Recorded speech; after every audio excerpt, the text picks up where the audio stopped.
আজ বানাবো কাতলা মাছের মাথা দিয়ে মুড়িঘণ্ট। তো প্রথমে মাথাগুলোকে ভালো করে ধুয়ে নুন হলুদ দিয়ে মেখে রেখে দিয়েছিলাম। তারপরে একটা শুকনো কড়াইয়ে আমি কিছুটা পরিমাণে চাল আগে থেকে ভেজে তুলে রেখে দিয়েছি।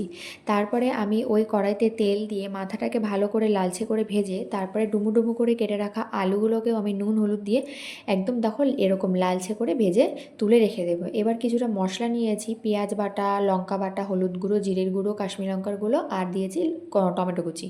দিয়ে কড়াইতে তেল দিয়ে সোমবারে দিয়েছি জিরে, তেজপাতা, শুকনো লঙ্কা দিয়ে মশলাটাকে দিয়ে ভালো করে কষিয়ে দেখবে তেল ছেড়ে আসবে, তখন দিয়ে দেবে আলুটা।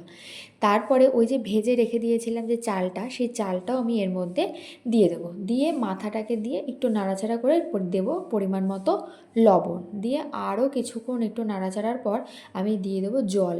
জল দিয়ে আমি কিছুক্ষণের জন্য ঢাকনা চাপা দিয়ে দেবো, যাতে সবগুলো আলু আর মাথাটা ভালো করে সেদ্ধ হয়ে যায়। দেখো কত সুন্দর তেল ছেড়ে দিয়েছে আর একদম পুরো সেদ্ধ হয়ে গেছে।